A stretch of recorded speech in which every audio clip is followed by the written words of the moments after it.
I want to welcome everyone, and before we start, I need to read an introduction. In accordance with Governor Ralph Northam's declaration of a state of emergency due to novel coronavirus, Executive Order 51 on March 12, 2020, and the local declaration of emergency ratified by the Portsmouth City Council, and due to the coronavirus pandemic, which is continuing in the Commonwealth of Virginia, this meeting of the Portsmouth Port and Industrial Commission is being held by video conference on the 23rd day of June 2020 without a quorum present in the 6th floor conference room in City Hall in order to reduce the likely spread of the coronavirus. Each PPIC member is participating from their home or office. This meeting is being held in accordance with Portsmouth City Ordinance 2020-21. Notice of public access and participation to this electronic meeting was posted on the Economic Development and City websites, and comments to the board about this meeting were received by the Economic Development staff via the portico@portsmouthvirginia.gov email address. So that being said, this is a public meeting, so the public can be on. It's just like our normal meetings. I want to welcome everyone. It's been a few months, lots of excitement, and we have a pretty full agenda, so it's going to be nice to go through. Mr. Moore, would you like to do the roll call? Yes, sir. Thank you. Good morning, everyone. Mr. Barham. Yes, here. Ms. Cherry. Here. Mr. Peterman. Here. Mr. Reineberg. Here. Mr. Toops. Here. And Mr. Weaver. Here. All right, sir, you have a quorum. Fantastic. The first order of business would be you've had the minutes in your package. You've reviewed them. Ask if there's any changes to them, or if not, a motion to accept the minutes. I'll make a motion to accept. I'll second. I'd second it. All right. That was Mr. Reineberg and then Mr. Weaver. All right. Mr. Barham. Yes. Ms. Cherry. Yes. Mr. Peterman. Yes. Mr. Reineberg. Yes. Mr. Toops. Yes. And Mr. Weaver. Yes. Motion carries. And in the interest of kind of just flow through in that, this one, Mr. Moore and I have talked, and I'm gonna kind of let him push things through. It's harder when we're not all together, and so if that's acceptable with you, Mr. Moore, would kind of ask you to kind of shepherd things a little bit. Yes, sir. We will do that. Again, good morning, everyone. The next item on the agenda is the FY21 proposed budget. Let me say, typically you would have the monthly financials in front of you as we've gone through this COVID-19 and had some changes, not only in staff, but also from a finance standpoint, but also in just how we are doing things. We do not have those prepared for you this morning. There were not any large transactions of any type from a financials standpoint, and typically you send those to audit anyway, but we do not have those prepared for you this month. The major discussion item for the budget this morning or for the financials this morning would be the proposed budget. Staff met with Mr. Weaver and Mr. Reineberg, the ad hoc committee for the budget, to discuss the budget. I'm hoping everyone has the copy of the proposed budget in front of them, and we will go through the budget line by line. And at this point, I'd like to turn it over to Mr. Reineberg and Mr. Weaver to begin that discussion. All right. Well, thank you, Mr. Moore. Yes, we did need to discuss this, and really, you know, our budget, there are not many significant changes.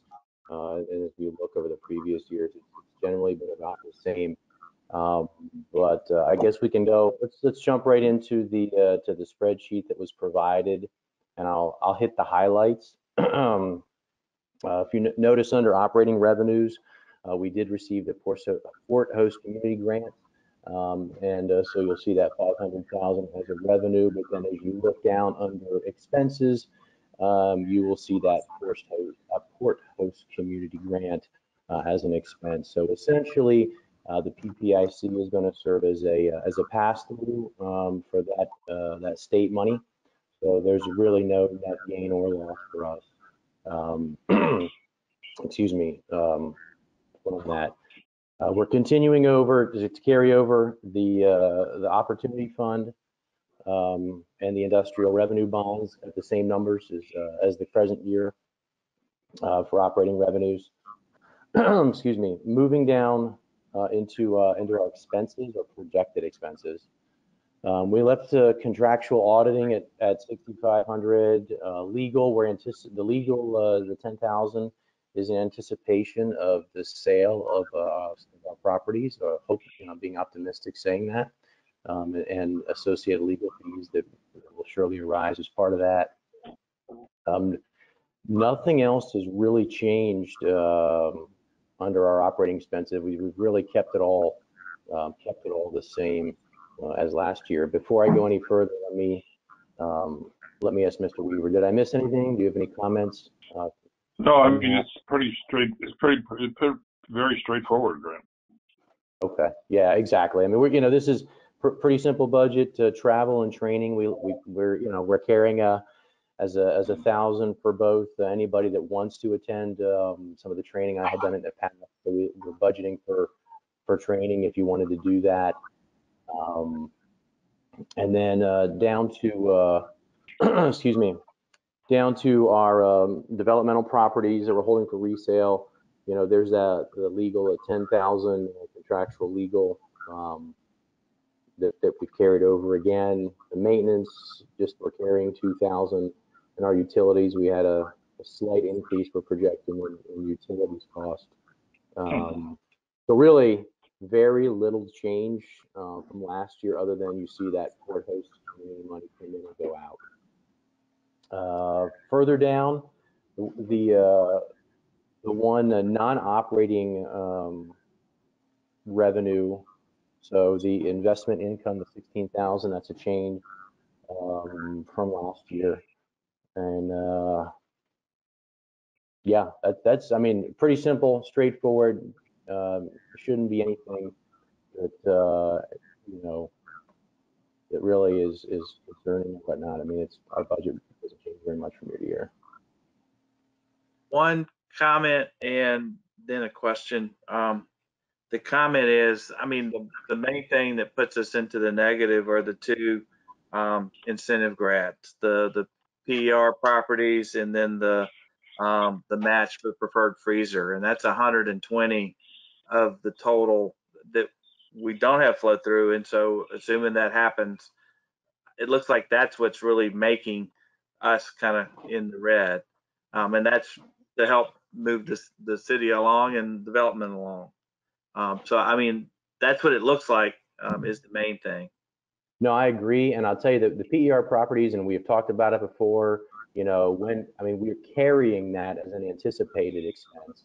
But there are certain requirements that were, contingent upon that money being released. And I know we've talked about, hey, where are they at? What's going on with that? And I think that's something that we over this coming year, I would like to at least get a finer edge on that and try to move that along. Yes, sir. If I could, Greg, Chair. could you remind me what's One Wild Duck Lane? What property is that? So One Wild Duck Lane, Mr. Weaver, is the location that received the Port Host Community Grant, the former Cogentrix plant that was torn down, that will be redeveloped into potentially roughly 330,000 square feet of warehouse space. But that is the former Cogentrix plant. And if you go out there now, they have completed pretty much demolition. I think the only thing that is still up are the Dominion transmission lines out there. We were just out there yesterday, and it looks like those are coming down as well. Some of the some of Dominion's infrastructure that is out there. So again, that's the pass-through that is received from the state, and the state sends it to the city gives it to PPIC, and then that will soon come out and go to the folks at IRG, which is a company that redeveloped or is redeveloping One Wild Duck Lane. And actually, what a success story as part of it, because if you remember, the governor allocated $1 million, and we were kind of said that we got 150 and we could apply for more. And if you look at that, we got half of it, and so we got 500,000 of the $1 million that was out there. So great work by economic development in that, and it's making a difference in the city. Thank you, Chair. And what I will say is, going forward under the Port Host Community Grant line item, we will have a placeholder of $150,000. That is because that is the share that Portsmouth is eligible for as one of the Port Host communities. So going forward, you will see that as $150,000. As Mr. Reineberg stated, everything else pretty much carried over from a budget standpoint. Again, we will, as we come out of COVID-19 going forward, when we're able to speak about items above and beyond just COVID-19 related items, we will look to have the folks from PER come and tell us where they are on the project to determine how we move forward with that $60,000. So we do have that on our radar and have that done over the coming months. The one thing that I didn't, so if you saw that 16,000, it's non-operating income. So that is the result of us moving our money to Atlantic Union. That's the interest that we've earned or projected to earn next year on that. So that's all I have. Dennis, you got anything else? No, I'm good with that. I guess we'll talk about what we talked about with the financial, the accounting stuff later. Yeah, I didn't bring it out. I'm waiting for Mr. Moore to. All right. Okay. Yes, sir. What we'll need now is a motion to approve the budget for next year, and then a second. Yeah, I'll move to approve. Thank you, Yeah, I'll Mr. second. Barham. Thank you, Mr. Peterman. All right, Mr. Barham, Yes. Ms. Cherry, Yes. Mr. Peterman, Yes. Mr. Reineberg, Yes. Mr. Toops, Yes. Mr. Weaver. Yes. Thank you, sir. And Madam, motion carries. FY21 budget is approved. Moving on to what Mr. Reineberg was speaking of just a moment ago. The next item is private CPA firm. Staff is asking that the board allow staff to work with the budget ad hoc committee of Mr. Reineberg and Mr. Weaver to look at the possibility of utilizing a private CPA firm, or the pros and cons of utilizing a outside firm to handle your financial statements and your finances from month to month. Also work with the auditing committee from a standpoint of preparing the audit each year. We're doing this in conjunction with we're looking at this also with the Economic Development Authority. Certainly they have more activity than you currently have, and they have some different flows of financials. But from a consistency standpoint, from a standpoint of anytime there is potentially a change in staff, sometimes there are lags in the reporting of things. It's understandable, again, because as you change leadership, CFOs, change finance staff, there's certainly going to be work that has to be put in. We are requesting that we have the opportunity to look at the pros and cons. You all currently pay, if you look at your budget under operating expenses, it is line 553000. Direct cost allocation, $1,641.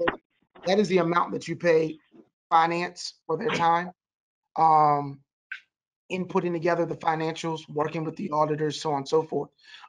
We would ask your permission to, again, research and come back with a recommendation on the opportunity to potentially utilize an outside firm.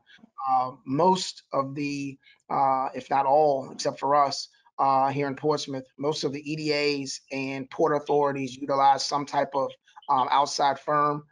We may also suggest that the firms be one and the same. So the EDA and PPIC utilize potentially the same firm. But right now, this morning, we are just kind of getting a consensus to see if we could research that and come back with some additional information. Do we know if the costs are going to be about the same, $1,641? We don't know yet. That will be part of the research just to kind of see and have that cost comparable. Again, you all do not have a lot of fluctuation in finances as far as what you do from month to month. So it's probably more of a retainer and time situation. Most of the work will probably go into the year-end audit that is done every year. My thoughts were we at least allow staff to explore it, get us, get us some options and costs and what that would look like, and then maybe our next meeting, let them present their findings and give us a read ahead so we have an idea what they found before that. But that was just my thoughts. At least let them explore it. Yeah, I would agree with that. Can I make a motion that we do that? I don't think we need a motion, but yes, sir, if we can get a consensus, that would be. The sense of I'm good the, with that, as long as the cost is roughly the same. I don't want to spend a tremendously large amount of money to do that. But if the cost is roughly the same as what we have now, I think it's fine. I'm in agreement. The would cost agree. is the biggest thing, but at least let to see what the options are. So helps us to have options. I agree. Ms. Cherry, you're. Agreed. So staff will work with the ad hoc committee and put that report together, and we'll come back in the coming months with that report. The next item, if there are no other questions about the financials, the next item would be under old business. We'd like to give you an update on Burton's Point Road and your property, 3920 Burton's Point Road, and I will turn it over to Mr. Donahue. Thank you, Mr. Moore. Good morning, Chair, Vice Chair, Commissioners. I believe we may have a City Council liaison on today as well. Wanted to provide you a quick update with respect to the PPIC property at 3920 Burton's Point Road. I believe we've got a slide for that. If we can just advance. There we go. So again, this is the property just south of the Naval Shipyard on Burton's Point Road. It is incorporated as part of the EPA Superfund remediation program there that is associated with the Atlantic Wood facility just to the north. You can see in the aerial we've highlighted the property. It's been underway for well over a year, and we're nearing the completion. So very excited to have this property ready to go essentially probably within the next 60 days. There were some delays in the remediation process due to weather-related events, but they are very close to being completed, really doing some fine grading and stabilizing some of the edges of the property. But we have essentially a 4-acre site that is usable, and we are entertaining some interest in redeveloping and reusing the property. So really excited to let you know and update you that we're almost ready to go here, and I would expect us to be bringing something for you for consideration very soon. Are there any questions? I think it's great. I'm just curious, did they put a stone cap on that, or is that grass, or what does it look like right now? Or what are they going to do? That's correct. It's a gravel cap, and of course, we do have some soil issues at this property with respect to the EPA work. So this is a protective stone cap that has been placed on the property that will need to be maintained or improved to ensure that going forward the soil is not disturbed, or if it is disturbed in any way, that it's appropriately and treated accordingly based on EPA requirements. But it is a stone cap. It's really a beautiful piece of property. It's been elevated approximately 8 feet, so it's nice and high and dry. And I think we've got some excellent opportunities to reuse the property for industrial use here. Great. Mr. Donahue, if you could refresh my memory, this is the first of the 2 parcels out there, is that correct? Or is this the entire parcel of land? That's correct. There is another piece of property that is a little bit larger just to the south. I want to say that's about a 8-acre property that is also owned by PPIC. That's 3930 Burton's Point Road. A large portion of that is wetlands and is essentially undevelopable. But that is the property just to the south of the one that is highlighted. Oh, okay, that's what I was thinking. Is there any indication as to when that parcel, the developable parcel of that would be available as well? We're assessing that now. Our priority has been to get 3920 closed out and marketed for development, but our attention will turn to 3930. Any portion of that we can develop, we'll be investigating that and making plans to market that property here very soon after. Okay, thank you very much.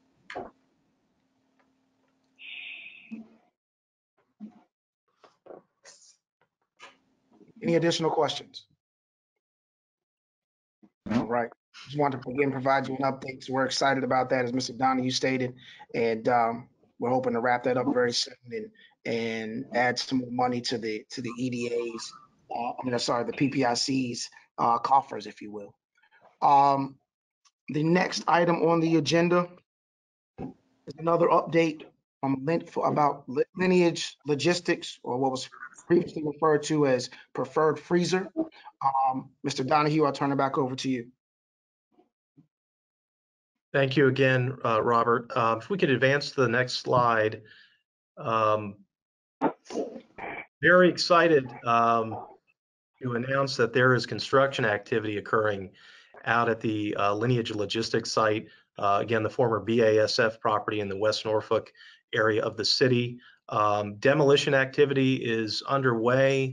There's a lot of concrete that is getting crushed and broken up as we speak to prepare the site for development. There's a large amount of demolition that will need to occur, and that is underway. Mr. Moore and I were out at the site yesterday. There's some right-of-way improvements that are underway in addition to this, so they are moving full steam ahead. Really excited that this is coming to fruition. As you're aware, I think it was mentioned earlier during your budget conversation, there is some funding support that PPIC is providing along with the state through the Commonwealth Opportunity Fund. So those monies have been committed and will be assisting in efforts, but very excited that the project is started, and very soon you'll see the construction work increasing out there and additional activity in West Norfolk community. So this is a great project, big project, and I think you'll see more activity to come very soon. Just a question about the Lineage. I would Preferred Freezer. There was some numbers thrown around with the amount of jobs that are going to be created, the average salary, all of that. The acquisition of Preferred Freezer by Lineage. Where does that stand?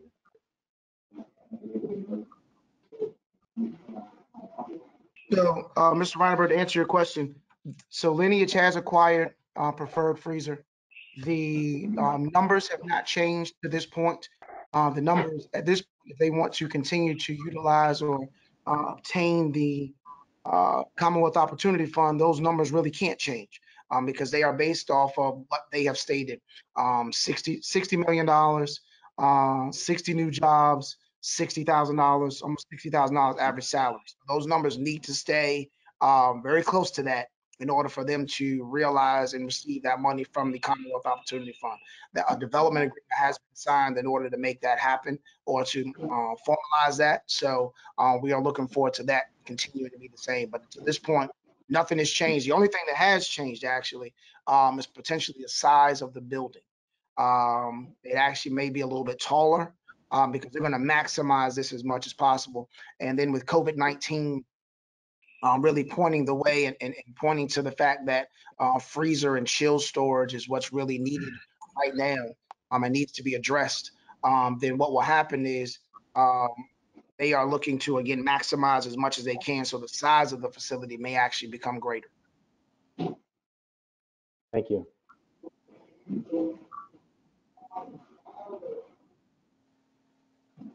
Any other questions? All right. Well, we do not have any new business. We do have a need to Before go you into.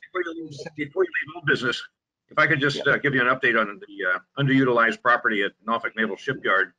The only update is that the environmental study, for that property has been funded, in the federal budget for this year.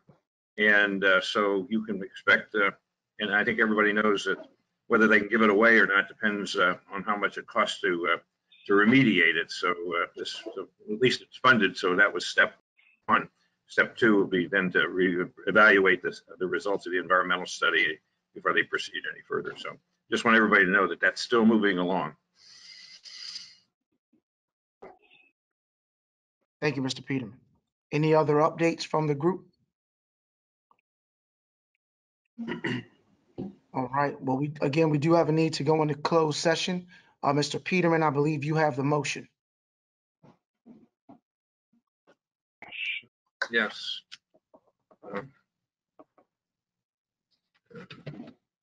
Yes, I move to go into closed electronic meeting pursuant to Virginia Code subsection 2.2-3708A.3 and City Council Ordinance 2020-21 for the purpose of A, pursuant to Virginia Code subsection 2.2-3711A.6, discussing or considering the investment of public funds where competition or bargaining is involved, where, if made public initially, the financial interest of the government unit would be adversely affected, specifically regarding the Port Host Communities Revitalization Fund.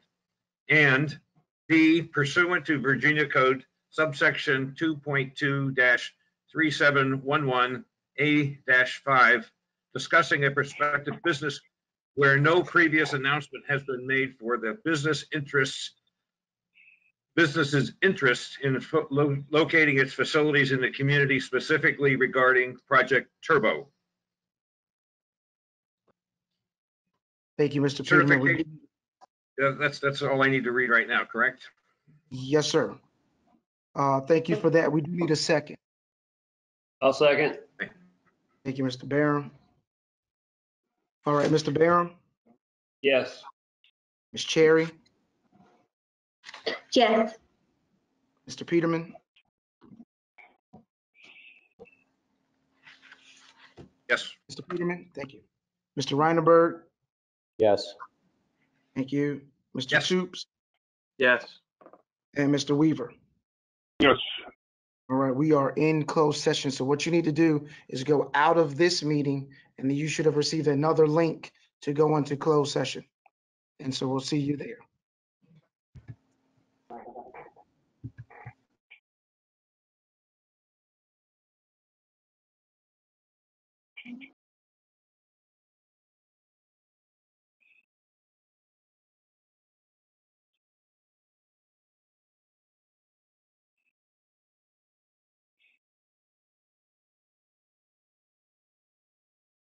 Okay. Certification of a closed meeting made pursuant to Virginia Code section 2.2-3712 Delta. I hereby move that each commissioner certify that best of his or her knowledge, only public business matters lawfully exempted from open meeting requirements under the Virginia Freedom of Information Act, and only such public business matters as were identified in the motion by which the closed meeting was convened were heard,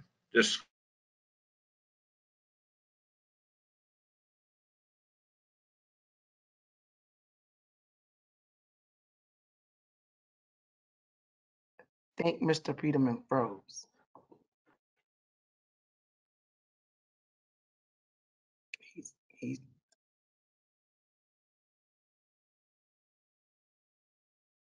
yet. Mr. Peterman?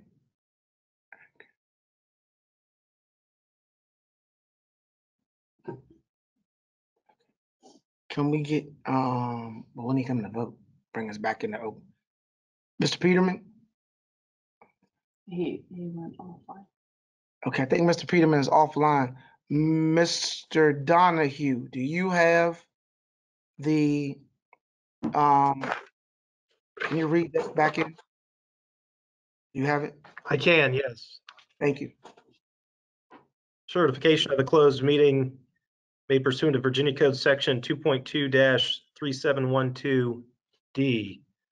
I hereby move that each commissioner certify that, to the best of his or her knowledge, only public business matters lawfully exempted from open meeting requirements under the Virginia Freedom of Information Act, and 2, only such public business matters as were identified in the motion by which the closed meeting was convened were heard, discussed, or considered in the closed meeting just concluded.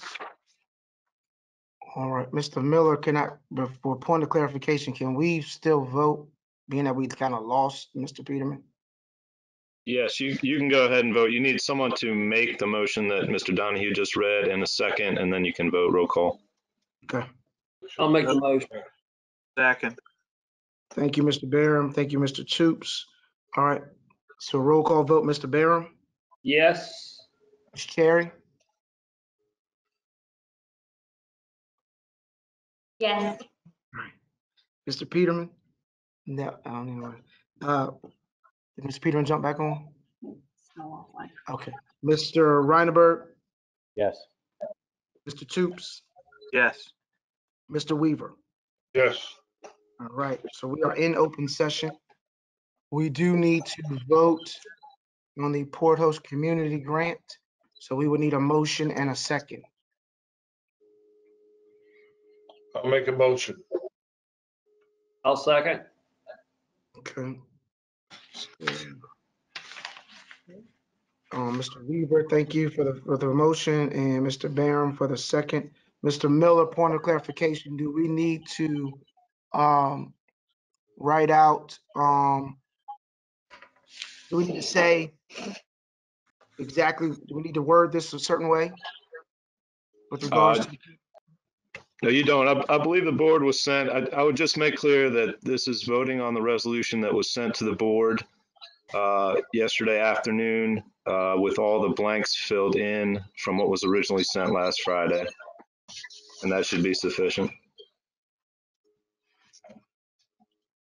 Should I clarify that the motion is for, to accept the resolution for the Port Community Revitalization Funds?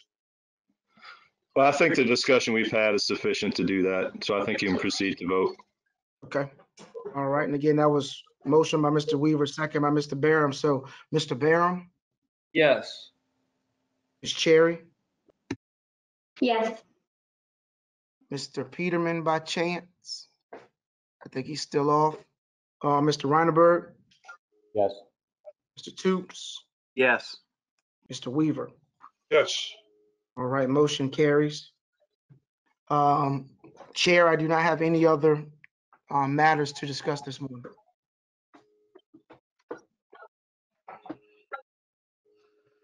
Does any of the commissioners have anything else that they wish to bring up? No. If not, thank you for your patience and flexibility and allowing us to have the meeting this way. I'm continue to be excited about the opportunities that are in front of us and to assist the city in creating good things happening. And so thank y'all. I look forward to being able to meet in person. I cannot say when that will be, but we're all watching and seeing what happens. So thank you, all of you, and we've got good things going on. So take care. Chair, before we get off, I just want to let you know that we do This is have Ron. for you to sign. So whenever you Yeah. get the opportunity. I can drop by and sign it, Okay. assuming that it's okay to drop by. Yes. On Monday, Tuesdays, or Fridays. Okay, I can do that. All right. Other than that, I'm going to adjourn the meeting and thank y'all, and we'll sign off. Good day. Right. Thank you. Thanks, everyone. So long.